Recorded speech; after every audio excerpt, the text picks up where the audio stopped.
Welcome back inside another edition of Mountaineer Report here, made possible by WVU Sports Now. Mike Asti, Ethan Bach, and the West Virginia Mountaineers are back into preparing for a new opponent. West Virginia now off a bye week. They didn't lose, they didn't win. The ESPN FPI somehow dropped them back into the top 50s instead of where they were before, but that doesn't really matter. And they have Oklahoma State coming up. Neil Brown did speak on Monday, his normally scheduled press conference, and previewed that matchup. So here on this edition of the show, we are going to talk what we expect from the Oklahoma State game. Obviously, the Cowboys are coming off back-to-back losses. They're 0-2 in conference play. They are reeling, and if they are in an 0-3 hole, Ethan, I don't care whether it's Mike Gundy being a future Hall of Fame coach or whoever it is, they're toast. They're done in this current format. So they are very, very desperate, even more so than West Virginia, who actually is 1-0 in conference play after the comeback win over Kansas that they are still able to ride high from. So, Ethan, Brown kind of brought all of that up, basically saying, I get what their record is, but they played Utah, who is a preseason favorite, even though they've lost, and Kansas State, who's been a perennial contender for years now and has a recent conference title. Big 12 didn't do them any favors. They're better than their record, and obviously they're going to be at home. They're the favorite Vegas odds-wise. Brown kind of gave the whole song and dance that we are the underdog. They're going to be still a very tough team to face, all of that. What do you expect out of this in terms of Oklahoma State being an 0-2 team in conference play, but they did face quality opponents? So are they better than their record? Will this still be a game that you're going in figuring they are the favorite for you? Yeah, I would safely say West Virginia is still the underdog. I know Neil Brown might be saying that for bulletin board reasons, but just based off of Oklahoma State's last 2 weeks have been pretty horrendous, honestly, for the expectation of at least beating one of Utah, K-State. The offense has really not had any energy, especially in that Utah game until late. So West Virginia's almost limping out of the bye week. Like they escaped Kansas after a terrible loss to Pitt. So and that win doesn't look as great too. Kansas no. lost again. They are now out of it. It looks like they wasted the final season with Jalen Daniels.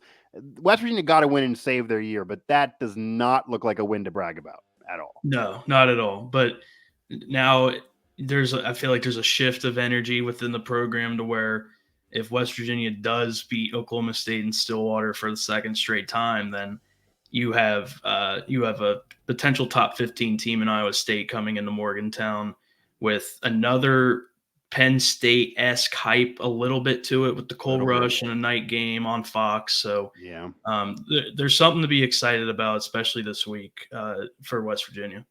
Yeah, and the quarterback of Iowa State is the son of a WVU Sports Hall of Famer. Rocco Beck is obviously the son of Anthony Beck, who's going to be honored at that game because he wasn't able to attend his Hall of Fame induction. You have a lot. It's a night game. The fans are getting the night game for the Coal Rush. They waited to have those uniforms debut at night. There's rumors that Iowa State's going to wear their white and black, so you're going to see people that don't follow social media and are not aware of the pregame promotion these programs are putting forth before this game. Maybe older fans probably are just going to turn that on. Like, well, who's playing? What's going on here? If you don't see the graphic, they're not going to look like they're supposed to look here. So that's either going to go one way or the other, whether that's the best uniform game or the worst for you. But that's going to be a game with a lot of hype. And based on recent examples, Ethan, of what happened going into the backyard brawl, blowing that game, certainly a winnable game that West Virginia did not win, and then going into Penn State with a homecoming feel, McAfee there, all the great alums there from recent memory, and they crap the bed to say the least. We don't have examples of this team this year handling all of that hype and all of that limelight and all of that's going to go into that, and fans saying you can't lose with the Coal Rush uniforms. That all could easily spell disaster. But so that also leads whether this is a trap game or not, because they might even have their minds there already. This is a road trip. It's a tough place to play. They blew a game last year to Oklahoma State, even though it was in Morgantown, and Ollie Gordon went off. I definitely think Oklahoma State, and they are via Vegas, is the favorite. And Ethan, what Brown said also rings true for me. This doesn't make sense as true analysis, but I probably would feel better about this game from a West Virginia perspective if Oklahoma State won last week or won one of those games. Brown even said, I think I would rather they not go in with 2 losses. I don't think anybody would have put it on their bingo card before the season that Oklahoma State starts off conference play 0-3, because they are done if they're 0-3. They're not climbing out of that. Yep. It's almost like the law of averages. They're going to just win this game because God is not going to allow Mike Gundy and Oklahoma State, who win 10 games every year, to be 0-3. This is the second straight team West Virginia is facing that's desperate for a win. Yeah. They get it with Kansas, and Kansas still even lost to TCU this past week. So can West Virginia take advantage of another desperate team? Yeah. Or does Oklahoma State get back on track? I always kind of compare Mike Gundy a little bit to Bill Self, where they start out the beginning of the year, at least the first 5-6 weeks, limping a little bit. And then they really kind of get it rolling, especially the last couple seasons. Yeah. They get it rolling, and then by the time Thanksgiving hits, they're right into contention for the Big 12 title. And that is what they do. And they did it last year. They dropped a real bad game to South Alabama even. They did not start off strong. Ollie Gordon took a while to get going, and then he exploded against the Mountaineers, and they appeared in the Big 12 championship game. It almost appears death taxes, and they're in the Big 12 title game, and it's after kind of a slow start. Kind of like Bill Self. Now, Bill Self, it's a similar comparison. Bill Self did catch in, obviously, with a ring or so. But many believe that Mike Gundy's a Hall of Famer for what he has done, but he would even do more and probably would have a national title, if not at least an appearance in that game, if not for either crawling into years and having to rebound or blowing it at the end. But generally speaking, his team is always a contender one way or the other. So again, you have to figure that they're just too good. There's too much talent there. Ollie Gordon is there. They are at home. West Virginia couldn't win when they were at home a year ago. That the cards are not really in favor of the Mountaineers, but you never know, because as you mentioned, all of that was maybe said from the Kansas perspective going into the game against the Jayhawks, and West Virginia came back and beat them and ruined their year. So maybe Oklahoma State's year is ruined at the hands of West Virginia, and out of conference play does not end up mattering as much as everyone complained about it at the time. I do want to also focus on, though, the man who I said single-handedly, and Brown corrected me that their O-line had a lot of great blocks at the press conference. Brown is right, but for the purpose of this, Ollie Gordon single-handedly beat the Mountaineers in the fourth quarter last year, Ethan. 141 yards in the fourth quarter. 141 yards. Last year, Ollie Gordon against West Virginia and Cincinnati. I want everyone to hear this. Against West Virginia and Cincinnati, back-to-back weeks, he broke an Oklahoma State record for the most rushing yards in a 2-game span. You know who held the record prior? Barry freaking Sanders with a 2,000-plus yard season, one of the greatest running backs of all time, and nobody could catch him. Ollie Gordon broke that. Ollie freaking Gordon broke that. That is, I don't care what the record is. If you're breaking a Barry Sanders record as a running back, that is insane. And that's part of his production. And he did it in conference play too. It's not like he was doing it against FCS teams. 100%, because that could be a cushion. Yes, he did it in conference play. One of them against West Virginia on the road, a game that they were not feeling like they were going to win most of that game in terms of Oklahoma State. West Virginia had control until that fourth quarter, and then he went bananas. The linebacker room for the Mountaineers is deeper this year. They are getting a pass rush. Obviously, the pass defense and the secondary has been rough and has been up and down, to say the least. Are you more or less confident in what the Mountaineers can do against Ollie Gordon? Because once again, this feels very similar to last year. He is having a slow start, only a few carries a game. I don't think he only had 9 carries against Kansas State. He's not able to do as much as he would like because they're down in games they have to pass. But he had 70-plus yards in the 9 carries. His average is good. His overall yards are not there. He exploded against West Virginia last year, and then it was a great season. You more or less confident of the Mountaineers facing him this season? I'm a little bit more confident, but it's more so because of Ollie Gordon's early struggles. He's only had 1 game over 100 rushing yards, and that was South Dakota State. So he struggled against Tulsa, Arkansas, Utah, K-State. He's averaging less than 4 yards per attempt. as comparison to 6.1 last year. It was Which wild West last year. Virginia and Cincinnati's defenses really helped that average out. Yeah, So they did. I expect Ollie Gordon to have a more Ollie Gordon-esque game against the Mountaineers, but I don't think I would be shocked if he's breaking out for the numbers he was putting up last year, because he has struggled early. And that's a part of the reason why Oklahoma State has struggled in Big 12 play.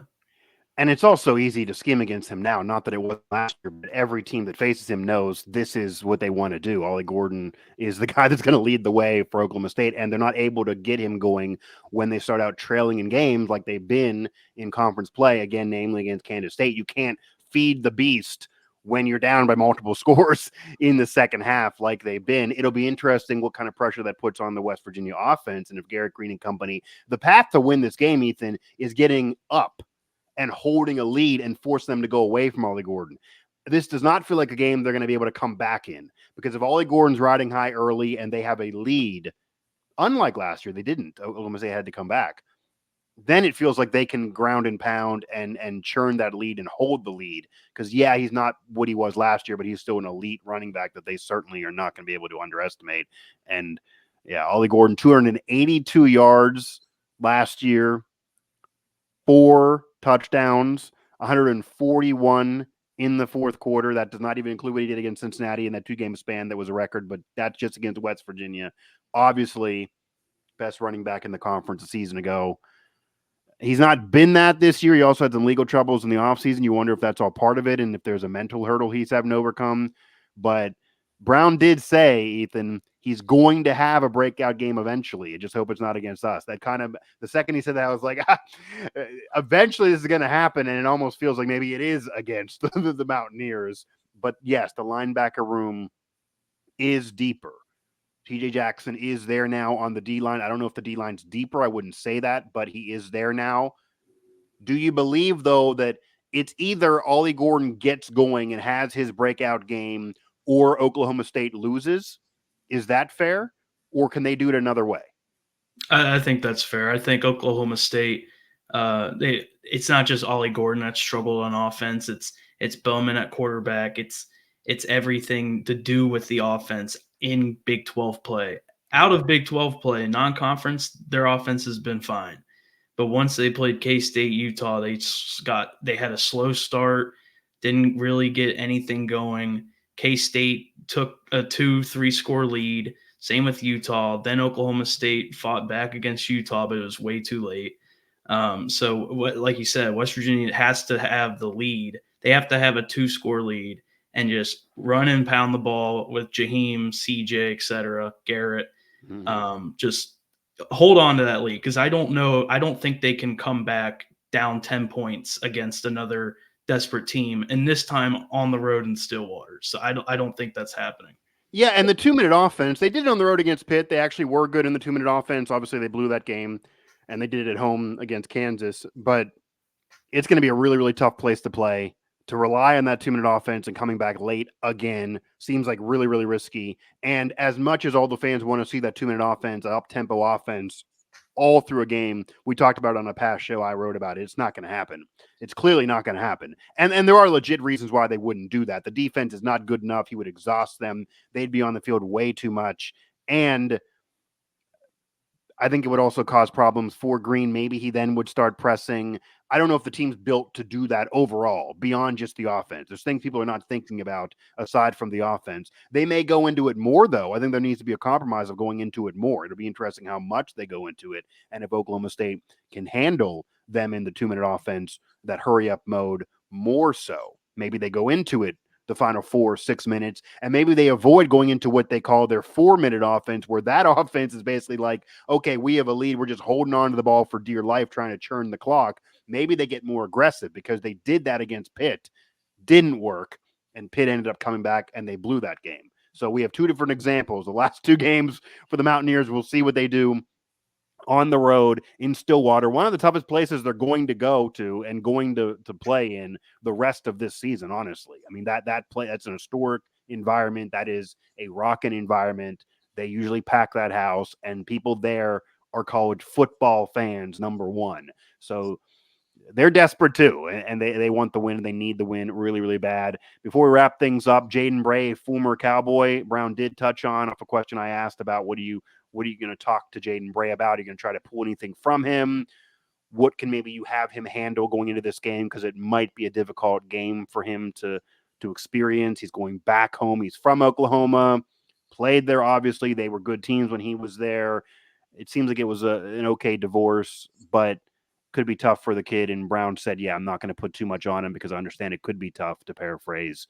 What do you expect from Jaden Bray? Do you think Jaden Bray goes there and breaks out and says, hey, I should have been your wide receiver one. I can be that for West Virginia, and I'm going to ruin your year? Or is he going to be avoided because they're worried he could maybe have a mental hurdle to overcome? Is he not going to be a focus because he is going back home and that could just be too much to put on him? What do you think the Jaden Bray story is going to be from his return home? I'm honestly not expecting too much of Jaden Bray this week, just based off of the distraction. Like you said, going back to his home state, a school they played with for years. It didn't seem like the greatest way, just off of his answer during fall camp about Oklahoma State. Oh, I almost forgot about that. Yeah, I asked that too about Gundy and comparing Gundy and Brown, and he said, "Can I give a no comment?" I remember that. Yes. Take that answer for what you will, I guess. So can I give a no comment? Yeah. I wouldn't expect him to have a breakout game. It would be kind of like how West Virginia was using Rodney Gallagher against Pitt, a guy that Pitt recruited heavily. Right. I don't think it's going to work the same way with Jaden Bray. I just think there's too much distraction there because obviously Rodney never played at Pitt. He's just recruited. Jaden Bray played for years at Oklahoma State. So two totally different situations, but I have no expectations for him. And I bet he will be distracted. It's going to be hard not to be. Yeah, it's going to definitely be hard not to be. And even going back to what Johnny Patrician told us about what can be a big distraction for players, I imagine he's going to have people trying to get tickets.